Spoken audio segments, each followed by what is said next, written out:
وَاتَّقُوا يَوْمًا لَا تَجْزِي نَفْسٌ عَن نَفْسٍ شَيْئًا، اور ڈر جاؤ اس دن سے کہ جس دن کسی شخص سے کوئی بدلہ، کوئی شخص کسی دوسری جان کا بدلہ نہیں دے سکتا۔ یہاں پہ لوگ کہتے ہیں نا جی آپ ہمارے مرید ہو جائیں، ہم خود آپ کے گناہوں کا بوجھ اٹھا لیں گے، اللہ سے بخشوا لیں گے۔ اللہ فرماتا ہے قیامت کے دن سے ڈر جاؤ جس دن کوئی شخص دوسرے کا بدلہ نہیں ہو سکتا۔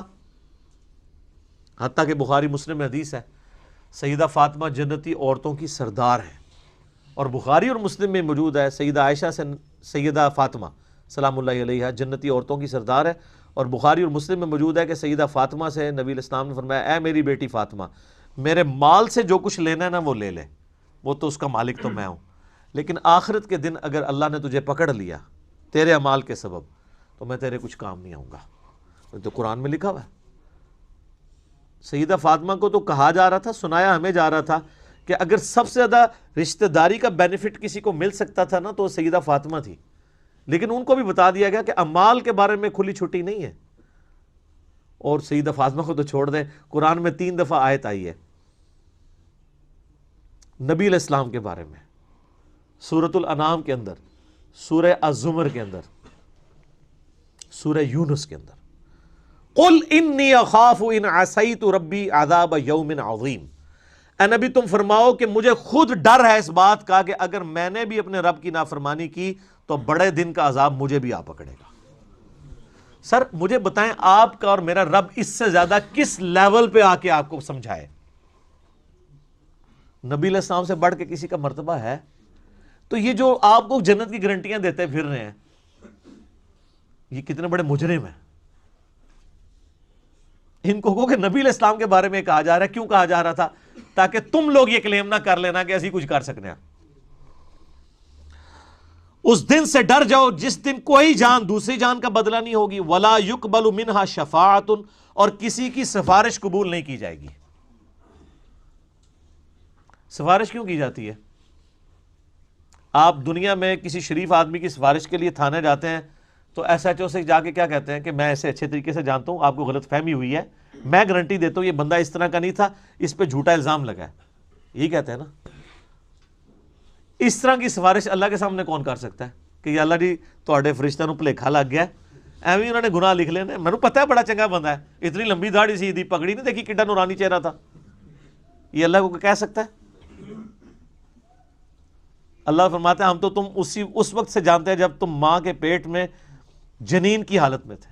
مت کہو اپنے آپ کو کہ میں بڑا پرہیزگار ہوں، وہ بہتر جانتا ہے تم میں سے کون پرہیزگار ہے۔ اس لیول پہ آ کے یہ سورہ نجم کے اندر آیات ہے، مت کہا کرو میں بڑا نیک ہوں، وہ خوب جانتا ہے کہ تم کیا ہو۔ تو اللہ کو کون سفارش کر سکتا ہے؟ ہاں صرف یہ سفارش ہو سکتی ہے کہ جس اللہ ہی کا دل آیا ہو جس پہ کہ اسے چھوڑنا ہے۔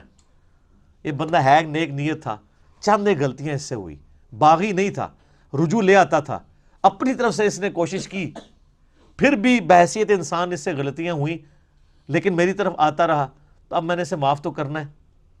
تو معاف میں پھر ڈائریکٹ کرنے کی بجائے اپنے محبوب صلی اللہ علیہ وآلہ وسلم کی شفاعت سے کرواؤں، تاکہ میرے نبی علیہ السلام کی عظمت لوگوں کے دلوں پر اجاگر ہو۔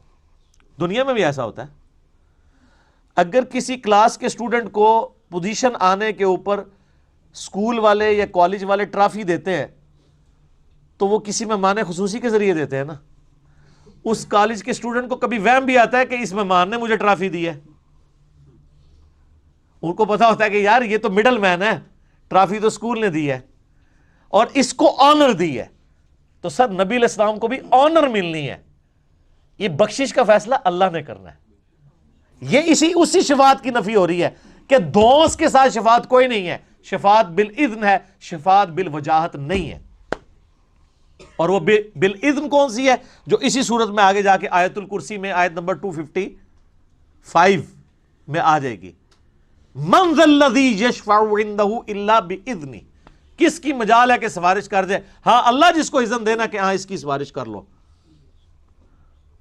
تو وہ قبول ہوگی۔ تو شفاعت دھونس کے ساتھ نہیں ہے، اللہ کے فضل کے ساتھ ہے۔ لیکن نبی علیہ السلام چونکہ مہمان خصوصی ہیں، اور وہ سورہ بنی اسرائیل میں آیا ہے، نبی علیہ السلام کی جو حدیث ہے نا بخاری مسلم میں، حدیث شفاعت، کہ قیامت والے دن سب لوگ حضرت آدم کے پاس جائیں گے، پھر وہ کہیں گے کہ آج مجھے اپنی جان کی فکر ہے، اذهبوا الی غیری، کسی اور کی طرف جاؤ. پھر حضرت نوح کے پاس جائیں گے، وہ کہیں گے آج مجھے اپنی جان کی فکر ہے، ہوتے ہوتے اینڈ پہ نبی علیہ السلام تک پہنچیں گے. آپ فرمائیں گے انا لہا، اور آپ اللہ کے حضور سجدہ کریں گے، اللہ فرمائے گا اپنا سر اٹھاؤ، تم سفارش کرو، ہم قبول کریں گے. اس کے بعد الفاظ ہے کہ اللہ تعالیٰ میرے لیے تعداد مقرر فرمائے گا، اللہ بتائے گا مجھے. دھونس نہیں ہے سر، اللہ کو کس کی دھونس ہے؟ اسے کہتے ہیں شفاعت بالاذن. اور پھر نبی علیہ السلام نے اینڈ پہ فرمایا اس حدیث کے کہ قرآن پڑھ کے دیکھ لو، عسیٰ ان یبعثک ربک مقاما محمودا، اے نبی ان قریب ہم آپ کو ایسے مقام پر فائز کریں گے جہاں ہر شخص آپ کی تعریف کرے گا. مقام محمود کیا ہے؟ محمود کہتے ہیں جس کی حمد کی جائے. تو نبی علیہ السلام کا ایک نام محمود بھی ہے،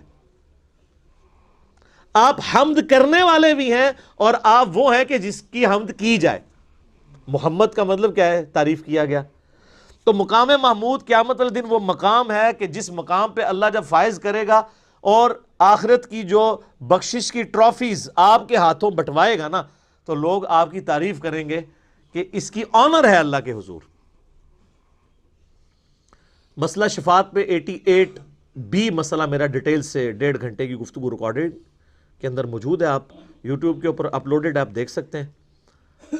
تو یہاں پہ شفاعت بالوجاہت کا انکار ہو رہا ہے، کیٹاگوریکل، کہ شفاعت نہیں ہے سوائے وہ والی شفاعت کے جو آگے آئے گی. وَلَا يُؤْخَذُ مِنْهَا عَدْل، نہ کسی سے کوئی معاوضہ قبول کیا جائے گا. یہ دنیا میں رشوت کر کے آپ چھوٹ سکتے ہیں نا، اللہ کو رشوت دے سکتا ہے؟ قرآن میں آگے چل کے آئے گا کہ اگر کوئی پوری زمین کے برابر سونا بھی دے دینا عذاب سے چھوٹنے کے لیے، کچھ نہیں کر سکتا. وَلَا هُمْ يُنصَرُونَ، اور نہ اس کی کوئی مدد کر سکے گا. لو جی ایک آیت جڑی ہے نا سورۃ البقرہ کی آیت نمبر 28، آپ کے انڈیا پاکستان بنگلہ دیش کے بالخصوص اور باقی پوری امت مسلمہ کے بالعموم عقائد کو پیسیفک اوشن میں پھینک دیتی ہے. ڈر جاؤ اس دن سے، لا تجزی نفس عن نفس شیئا، جب کوئی جان کسی دوسرے جان کا بدلہ نہیں دے سکتی. ولا یقبل منہا شفاعہ، نہ کوئی دھونس کے ساتھ شفاعت کر سکتا ہے. ولا یؤخذ منہا عدل، نہ کسی سے کوئی معاوضہ قبول کیا جائے گا.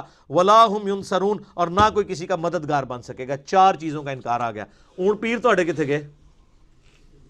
تو بےچارے آپ کو ٹھیک ہی تو کہتے ہیں، آپ کیوں نہیں مانتے کہ قرآن حدیث ڈائریکٹ نہیں پڑھنا گمراہ ہو جاؤ گے؟ بالکل ٹھیک کہہ رہے ہوتے ہیں. ان کی ڈاکٹرن میں آپ گمراہ ہو جائیں گے اور قرآن کی ڈاکٹرن میں ہدایت پہ آ جائیں گے. یہ بھی سورۃ الاعراف میں آیت آئے گی کہ جس کا گیئر الٹا لگ جائے، اللہ تعالیٰ فرماتا ہے اس کو ہدایت کا راستہ گمراہی نظر آتی ہے، گمراہی کا راستہ ہدایت نظر آتی ہے. اور اللہ سے ڈر جائیں اس معاملے میں کہ کسی شخص کو گمراہی ہدایت نظر آنا شروع ہو جائے اور ہدایت گمراہی. اور اسی چیز کو قرآن حکیم میں کئی جگہ کہا گیا ہے، شیطان نے ان کے برے اعمال ان کی نظروں میں سنوار دیے ہیں.